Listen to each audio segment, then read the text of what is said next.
تو پیارے دوستو بھائیو السلام علیکم ورحمۃ اللہ وبرکاتہ۔ امید کرتا ہوں کہ آپ تمام حضرات خیریت سے ہوں گے، بعافیت ہوں گے۔ عزیز دوستو بھائیو، حدیقۃ الادب پارٹ 1 فار کلاس 11، آج ہم اس کا 12واں سبق پڑھنے والے ہیں۔ آئیے بلا تاخیر ہم اپنے سبق کو شروع کرتے ہیں۔ الدول الاسلامیہ، اسلامی ممالک، ٹھیک ہے۔ دول دولتن کی جمع ہے، ملک کہا جاتا ہے۔ تو تجاوز عدد الدول الاسلامیہ المستقلہ اليوم 56 دولتاً بین صغیرۃ و کبیرۃ۔ تجاوز کا مطلب ہے بڑھ چکی ہے، عدد کا مطلب تعداد، الدول الاسلامیہ اسلامی ممالک یا المستقلہ جو آزاد ہیں، آزاد اسلامی ممالک کی تعداد بڑھ چکی ہے، اليوم آج کل 56 دولتاً 56 ممالک سے 56 ممالک تک پہنچ چکی ہے، بین صغیرہ و کبیرہ چھوٹے بڑے۔ بامحاورہ ترجمہ یہ ہے کہ تجاوز عدد الدول الاسلامیہ المستقلہ اليوم 56 دولتاً بین صغیرہ و کبیرہ۔ پہلے میں الگ الگ ترجمہ کرتا ہوں پھر بامحاورہ۔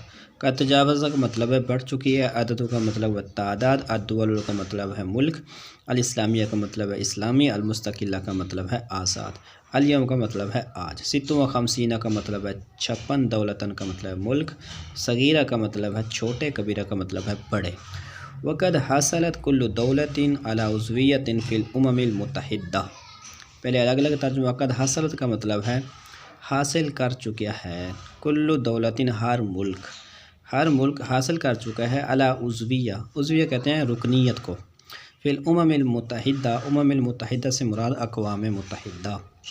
وقد حصلت کل دولت علی عضویت فی الامم المتحدہ، اور ہر ملک نے اقوام متحدہ میں رکنیت حاصل کر لی ہے، ہر ملک نے اقوام متحدہ میں رکنیت حاصل کر لی ہے۔ گویا جتنے بھی اسلامی ممالک ہیں تمام کے تمام اقوام متحدہ کے رکن ہیں۔ کما، جیسا کہ، ان هذه الدول الاسلامیہ، جیسا کہ یہ تمام اسلامی ممالک، کلھا تمام کے تمام، اعضاء کا مطلب ارکان، ٹھیک ہے، ارکان ہیں، لمنظمۃ المؤتمر الاسلامی، تنظیم اسلامی کانفرنس کے، ومقرها الرئیسی فی مدینۃ جدہ، مقرها الرئیسی کا مطلب ہے ہیڈ کوارٹر، مقرها کا مطلب ہے ہیڈ کوارٹر، الرئیسی کا مطلب ہے جنرل، بڑا۔ تو ان ممالک کا جنرل ہیڈ کوارٹر فی مدینہ جدہ شہر میں ہے۔ یترأسها الامین العام، اور جنرل سیکرٹری ان کا سربراہ ہے۔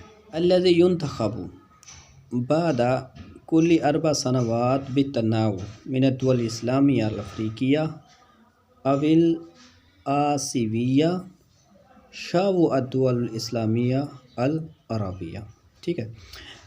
اچھا، الذی کا مطلب ہے وہ جو جنرل سیکرٹری ہوتا ہے، ينتخب اس کو منتخب کیا جاتا ہے، بعد کل 4 سنوات ہر 4 سالوں کے بعد، ٹھیک ہے، باری بہ باری ہر 4 سالوں کے بعد اس کو منتخب کیا جاتا ہے، من الدول الاسلامیہ الافریقیہ، یا افریقہ کے اسلامی ممالک میں سے، یعنی کچھ اسلامی ممالک وہ ہیں جو افریقہ میں آتے ہیں، تو افریقہ کے اسلامی ممالک میں سے 4 سال کے بعد ایک جنرل سیکرٹری مقرر کیا جاتا ہے، یا الایسویہ، یا ایشیائی ممالک میں سے 4 سال کے بعد ایک جنرل سیکرٹری مقرر کیا جاتا ہے، والدول اسلامیہ العربیہ، یا اسلامی عربی ممالک میں سے 4 سال کے بعد ایک جنرل سیکرٹری مقرر کیا جاتا ہے۔ بس میں آگئی ساری ہے۔ اس کے بعد التی معظمها یقع فی الشرق الاوسط او فی افریقہ الشمالیہ، تو جن کی بھاری تعداد، التی معظمها کا مطلب ہے جن کی بھاری تعداد، یقع کا مطلب ہے واقع ہے، فی الشرق الاوسط کا مطلب ہے مشرق وسطیٰ میں، او فی افریقہ شمالیہ، یا شمالی افریقہ میں واقع ہے، ٹھیک ہے جی۔ جن کی بھاری تعداد مشرق وسطیٰ میں یا شمالی افریقہ میں واقع ہے، جی۔ اس کے بعد جی، فاما الدول الاسلامیہ التی تقع فی الشرق الاوسط، اب یہ بتانا چاہ رہے ہیں کہ وہ اسلامی ممالک جو مشرق وسطیٰ میں واقع ہیں وہ کون کون سے ہیں، ٹھیک ہے۔ اسلامی ممالک کو انہوں نے 3 حصوں میں تقسیم کیا ہے، مشرق وسطیٰ، شمالی افریقہ اور عرب امارات، یعنی اسلامی جو ہے وہ اسلامی عربی ممالک، ان 3 میں تقسیم کیا ہے، ٹھیک ہے۔ تو اب دیکھتے ہیں کہ مشرق وسطیٰ میں کون کون سے ملک آ رہے ہیں۔ نمبر 1 مشرق وسطیٰ میں جو نمبر 1 السعودیہ، سعودیہ و عاصمت الریاض، اس کا دارالخلافہ ریاض ہے۔ وہ مصر عاصمت القاہرہ، اور مصر ہے نمبر 2 اس کا دارالخلافہ ہے قاہرہ۔ والعراق و عاصمت بغداد، اور عراق ہے اس کا دارالخلافہ بغداد ہے۔ و سوریہ عاصمت دمشق، اور ملک شام اس کا دارالخلافہ دمشق ہے۔ والاردن عاصمتها عمان، اور اردن اس کا دارالخلافہ عمان ہے۔ ولبنان و عاصمتها بیروت، اور لبنان اس کا دارالخلافہ بیروت ہے۔ ٹھیک ہے، اتنی بات سمجھ میں آ رہی ہے؟ چلیں بھائی۔ والیمن و عاصمتها صنعاء، اور یمن اس کا دارالخلافہ ہے صنعاء۔ و عمان و عاصمتها مسقط، اور عمان اس کا دارالخلافہ ہے مسقط۔ یہ جتنے ممالک ہیں اس فہرست میں آئے ہیں، یہ سارے کے سارے مشرق وسطیٰ میں جو ہے وہ کی فہرست میں آتے ہیں جی۔ اس کے بعد ہے والامارات العربیہ، اور یہ بھی آگے چل رہا ہے۔ والامارات العربیہ المتحدہ، اور متحدہ عرب امارات، عاصمت و ابوظہبی، ان کا دارالخلافہ ابوظہبی ہے۔ وہ کویت وہی العاصمہ، اور کویت اس کا دارالخلافہ خود کویت ہی ہے۔ اچھا اتنا ہو گیا جی۔ اس کے بعد ومن الدول الاسلامی افریقیہ، اسلامی افریقی ممالک یہ ہیں، ٹھیک ہے، شمالی افریقہ میں جو اسلامی ممالک آتے ہیں وہ یہ ہیں۔ تو ان میں سب سے پہلے نمبر پر ہے الجزائر وہی العاصمہ، پہلا ملک ہے الجزائر، اس کا دارالخلافہ بھی الجزائر ہے۔ والمغرب و عاصمت و الرباط، نمبر 2 مراکش، اس کا دارالخلافہ ہے رباط۔ وتونس وہی العاصمہ، اور تیونس ہے اس کا دارالخلافہ خود تیونس ہی ہے۔ اس کے بعد ہے جی لیبیا و عاصمتها طرابلس، اس کا لیبیا ہے اس کا دارالخلافہ ہے طرابلس۔ اور اس کے بعد ہے جی موریتانیہ و عاصمتها نواکشوط، اور موریتانیہ ملک ہے، اس کا دارالخلافہ ہے نواکشوط۔ و نائجیریا و عاصمتها لاگوس، اور نائجیریا ہے اس کا دارالخلافہ ہے لاگوس۔ و جبوتی وہی العاصمہ، اور جبوتی ہے اس کا دارالخلافہ خود جبوتی ہی ہے۔ و جزر القمر و عاصمتها مورونی، عاصمتها مورونی، اور قمر جزیرے، جزر کا مطلب جزیرے، اور قمر جزیرے ان کا دارالخلافہ مورونی ہے۔ ٹھیک ہے، یہ جتنے بھی آپ نے اس فہرست میں پڑھے یہ سارے افریقہ، شمالی افریقہ کے اسلامی ملکوں میں ان کا شمار ہوتا ہے جی۔ اس کے بعد ہے جی ایشیائی اسلامی ومن الدول الاسلامیہ الآسیویہ، ایشیائی اسلامی ممالک میں کون کون سے ملک آتے ہیں ایشیا میں؟ تو ایشیا میں کون کون سے ممالک ہیں؟ نمبر 1 ایران و عاصمت و تہران، اس کا دارالخلافہ ہے تہران۔ و ترکیہ و عاصمت انقرہ، اور ترکی ہے اس کا دارالخلافہ ہے انقرہ۔ و پاکستان ہے ہمارا خوبصورت پیارا پاکستان، و عاصمت و اسلام آباد، اس کا دارالخلافہ ہے اسلام آباد۔ و بنگلہ دیش و عاصمت ڈھکہ، اور بنگلہ دیش ہے اس کا دارالخلافہ ہے ڈھاکہ۔ و مالدیپ عاصمت مالی، اور مالدیپ ہے اس کا دارالخلافہ ہے مالی۔ و افغانستان و عاصمت کابل، اور افغانستان ایک ملک ہے، اس کا دارالخلافہ ہے کابل۔ و ازبکستان تاشقند، اور ازبکستان ہے اس کا دارالخلافہ ہے تاشقند۔ و تاجکستان دوشنبہ، اور تاجکستان اس کا دارالخلافہ ہے دوشنبہ۔ و ترکمانستان اشخاباد، اور ترکمانستان اس کا دارالخلافہ ہے اشخاباد۔ و قازقستان الماتا، قازقستان اس کا دارالخلافہ ہے الماتا۔ و آذربائیجان اس کا دارالخلافہ ہے باکو۔ تو یہ جتنے بھی ہیں یہ ایشیائی ممالک میں آتے ہیں۔ اب کتاب والا آگے ایک منفرد بات کرنا چاہتا ہے، وکانت الخلافت الاسلامیہ دولتاً واحدتاً موحدتاً، کہ اسلامی خلافت ایک مستقل علیحدہ جو ہے ایک مملکت تھی پوری کی پوری۔ ٹھیک ہے، کیا کہنا چاہتے ہیں؟ خلافت اسلامی ایک ملک تھا، خلافت اسلامی ایک ملک تھا۔ وکانت الخلافت الاسلامیہ دولتاً واحدتاً موحدتاً، کہ وکانت الخلافت الاسلامیہ دولتاً واحدتاً موحدتاً،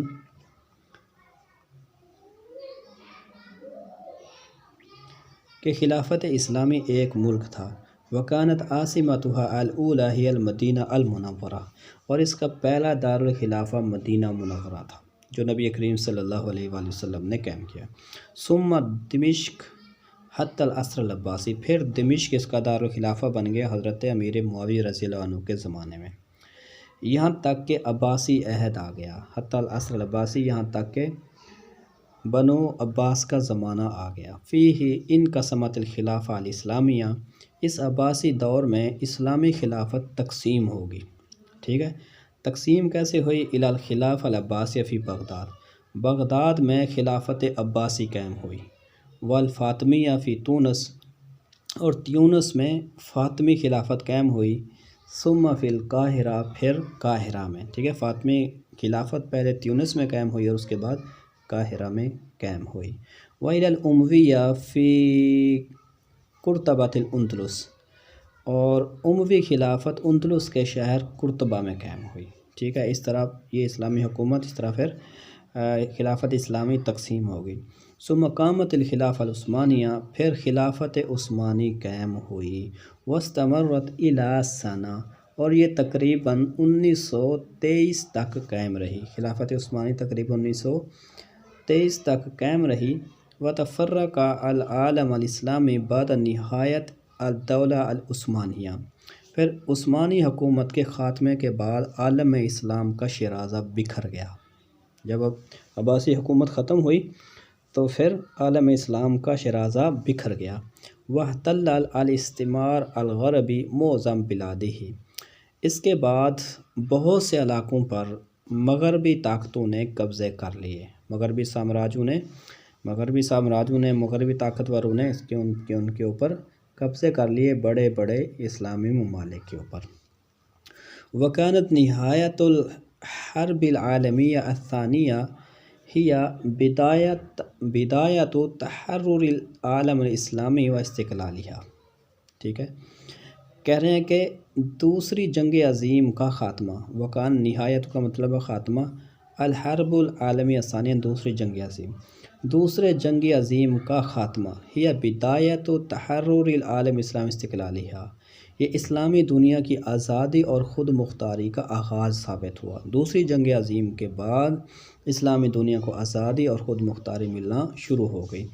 تحتل موقعا استراتیجیا ہاما جدا علی خریطۃ العالم، اور دنیا کے نقشے پر دفاعی نقطہ نظر سے بہت اہم مقام پر واقع ہیں۔ جو اسلامی ممالک بہت زیادہ امیر ہیں وہ دنیا کے نقشے پر دفاعی نقطہ نظر سے بہت اہم مقام پر واقع ہیں۔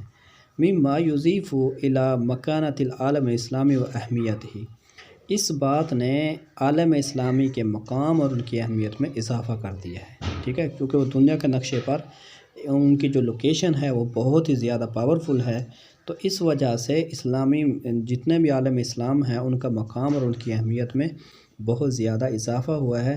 دفاعی نقطہ نظر سے یہ اسلامی ممالک جس لوکیشن پر ہیں وہ بہت زیادہ اہمیت کی حامل ہیں۔ ولا ينقصها الا الواحدہ الشاملہ والقیادہ الرشیدہ، اور ان کو کسی چیز کی کمی نہیں ہے، ان ممالک کو کسی چیز کی کمی نہیں ہے سوائے کہ الا الوحدہ الشاملہ، سوائے مکمل اتحاد کے، والقیادت الرشیدہ، اور نیک قیادت کے، انہیں صرف اتحاد اور نیک قیادت کی ضرورت ہے، باقی دنیا کی ہر چیز ان کے پاس موجود ہے۔ وقد ظہر فی الامہ عدد من القادہ المصلحین، اور اس امت میں اصلاح کرنے والے رہنما پیدا ہوئے، ٹھیک ہے، بہت سارے رہنما اصلاح کرنے والے پیدا ہوئے۔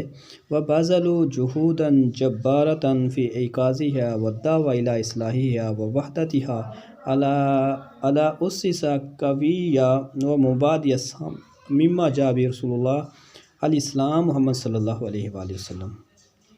کہہ رہے ہیں وہ جو بڑے بڑے اصلاح کرنے والے جو رہنما پیدا ہوئے انہوں نے بڑی کوشش کی، ٹھیک ہے، بذلوا جہودا جبارا، نے بہت زیادہ کوشش کی، فی ایقاظھا، لوگوں کو جگانے کی، ٹھیک ہے، امت کو جگانے کی بڑی کوشش کی، والدعوۃ الی اصلاحھا، اور اصلاح کی طرف دعوت دینے کی، ووحدتھا، اور ملت وحدہ کی طرف دعوت دینے کی، تاکہ ایک اسلامی ممالک شاندار اصولوں پر اتحاد کے لیے قائم ہو جائیں، وہ اسلامی اصول جس کو نبی کریم صلی اللہ علیہ وآلہ وسلم لے کر آئے تھے، ٹھیک ہے۔ وقد نادى بهذه المبادئ الدوانی الاسلامیہ العلامہ السید جمال الدین الافغانی۔ تو سب سے پہلے علامہ جمال الدین افغانی نے ان اسلامی اتحاد کی طرف اسلامی ممالک کو دعوت دی، ٹھیک ہے، ان اسلامی اتحاد کے اصولوں کی طرف لوگوں کو دعوت دی۔ سب سے پہلے کس نے؟ علامہ جمال الدین افغانی۔ قادنادہ کا مطلب دعوت دی، بحاظی المبادی الوحد اسلامیہ، ان اسلامی اتحاد کے اصولوں کی طرف علامہ جمال الدین افغانی نے۔ ومن تبعہ وحد حزبہ من زعماء امت الاسلامیہ، اور اسی طرح جو ان کے پیروکار تھے، علامہ جمال الدین افغانی رحمۃ اللہ علیہ کے جو پیروکار تھے، انہوں نے بھی آپ کے نقش قدم پر یعنی امت اسلامیہ کو متحد ہونے کی دعوت وہ چلائی، اور آپ کے نقش قدم پر چلے، یعنی اسلامی امت کے رہنما بنے۔ آپ کے جو چاہنے ومن تبعہ وحذا حزبہ من زعماء الامت الاسلامیہ، اور جو آپ کے پیروکار تھے انہوں نے بھی آپ کی اتباع کی اور آپ کے نقش قدم پر چلے، یعنی اسلامی امت کے رہنما، ٹھیک ہے۔ ومن تبعہ وحذا حزبہ من زعماء الامت الاسلامیہ، یعنی اسلامی امت کے جو رہنما تھے انہوں نے بھی آپ کے نقش قدم پر چلے، آپ کے پیغام کو انہوں نے بھی آگے پہنچایا۔ ان میں کون کون ہے؟ مثال کے طور پر الشیخ محمد عبدہ المصری، نمبر 1 شیخ محمد عبدہ مصری اور علامہ محمد اقبال رحمۃ اللہ علیہ۔ وقت تحققت امنیہ الوحدہ اسلامیہ، اور اسلامی اتحاد کی آرزو پوری ہو گئی۔ اسلامی اتحاد کی جو آرزو علامہ جمال الدین افغانی نے کی تھی، پھر ان کو آگے لے کر چلے ہیں یہ حضرات، تو وہ اسلامی اتحاد کی آرزو پوری ہو گئی۔ حین عقد مؤتمر القمۃ الاسلامی الاول فی مدینہ رباط بالمغرب، تو کیسے پوری ہوئی؟ اس وجہ سے۔ کب پوری ہوئی؟ جب مراکش کے شہر رباط میں پہلی دفعہ اسلامی سربراہی کانفرنس منعقد ہوئی۔ حین عقدہ کا مطلب ہے منعقد ہوئی، مؤتمر قمۃ الاسلامیہ اسلامی سربراہی کانفرنس، الاول کا مطلب پہلی اسلامی سربراہی کانفرنس، فی مدینہ رباط شہر میں، بالمغرب مراکش کے، ٹھیک ہے۔ بعد الحریق الذی اصیب بالمسجد الاقصی، جس وقت یہودیوں نے مسجد اقصی کو جلا دیا تھا۔ مسجد اقصی کو جب جلایا تو پھر مسلمانوں کی ایک بہت بڑی جو ہے وہ میٹنگ ہوئی مراکش میں، اور اس کے شہر رباط یعنی دارالخلافہ میں، ٹھیک ہے۔ ثم اصبح المؤتمر منظمہ مستقل قائمہ، پھر یہ کانفرنس ایک مستقل تنظیم بن گئی، ٹھیک ہے۔ ثم اصبح المؤتمر منظمہ مستقل دائمہ، پھر یہ کانفرنس ایک مستقل تنظیم بن گئی، ٹھیک ہے جی، پھر یہ مستقل تنظیم بن گئی، اور وہ مقررہ مدینہ جدہ فی مملکہ العربیہ سعودیہ، اور اس کا ہیڈ کوارٹر سعودی عرب کا شہر جدہ میں ہے، ٹھیک ہے، اس تنظیم کا ہیڈ کوارٹر سعودی عرب کے شہر جدہ میں۔ وہذه الدول الاسلامیہ غنیہ بالموارد والامکانات الواسعہ، کہتے ہیں یہ اسلامی ملک پیداوار اور وسیع امکانات کی وجہ سے دولت مند ہیں، پیداوار بھی بہت ہے اور روزی کے ذرائع وسیع امکانات ہیں، تو اس وجہ سے ان کے پاس بہت کچھ ہے، تو لہٰذا یہ مالدار ہیں۔ وَهِيَ تُمْثَلُ أَكْثَرُ مِنْ مَلْبَارِ مُسْلِمٍ فِي الْعَالَمِ، یہ دنیا کے لاکھوں مسلمانوں سے زیادہ نمائندہ کرتے ہیں، اور یہ دنیا کے لاکھوں مسلمانوں سے زیادہ وَهِيَ تُمْثَلُ أَكْثَرُ مِنْ مَلْبَارِ مُسْلِمٍ فِي الْعَالَمِ، اور یہ دنیا کے لاکھوں مسلمانوں سے زیادہ نمائندہ کرتے ہیں۔ ومنظمۃ المؤتمر الاسلامی اليوم احدى المنظمات الدول الهامة، اور آج اسلامی کانفرنس کی تنظیم اہم بین الاقوامی تنظیموں میں سے ایک ہے، ٹھیک ہے۔ اسلامی کانفرنس کی جو تنظیم قائم ہوئی تھی وہ آج اہم بین الاقوامی تنظیموں میں سے ایک شمار ہوتی ہے۔ هناك منظمات الاخرى وتقوم بدورها في الوحدة الأمة ونهضتها، اور دوسری تنظیمیں بھی ہیں جو امت کی وحدت اور اس کی ٹھان کے لیے اپنا کردار ادا کرتی رہتی ہیں، ٹھیک ہے، اور بھی تنظیمیں ہیں جو امت کی وحدت کا اور امت کی بہتری کے لیے کام کرتی رہتی ہیں۔ والمؤتمر الاسلامی الذي أسسه السید امین الحسینی مفتی فلسطین الاکبر مدینہ قدس، اس اسلامی کانفرنس جس کی بنیاد فلسطین کے بڑے مفتی سید امین حسینی نے قدس کے شہر میں رکھی تھی، ٹھیک ہے۔ یہ جو اسلامی کانفرنس ہے نا، اس کی بنیاد کس نے رکھی تھی؟ وہ بتانا چاہیں، اس کی بنیاد فلسطین کے بہت بڑے مفتی تھے جن کا نام تھا سید امین الحسینی، انہوں نے قدس کے شہر میں اس کی اسلامی کانفرنس کی بنیاد رکھی تھی۔ ثم نقل مقرہ فی سعودیہ، پھر اس کا ہیڈ کوارٹر سعودی عرب میں منتقل ہو گیا تھا، ٹھیک ہے۔ وَلَهُ مکتبۃ قرن فی پاکستان، اور اس کا ذیلی دفتر پاکستان میں بھی موجود ہے۔ وَلَهُ مکتب فرعی فی پاکستان، اس کا ذیلی دفتر پاکستان میں بھی موجود ہے۔ لو تو دوستو بھائیو، اسلامی ممالک سے متعلق انفارمیشن بہت ہی اچھی کر کے کتاب والے نے آپ کو دی، آپ نے سنا پڑھا جانا، اس کو آپ نے بار بار یاد کرنا ہے۔ میں جلدی سے جلدی تمرین لانے کی کوشش کرتا ہوں، دعا میں یاد رکھیے گا۔ السلام علیکم ورحمۃ اللہ وبرکاتہ۔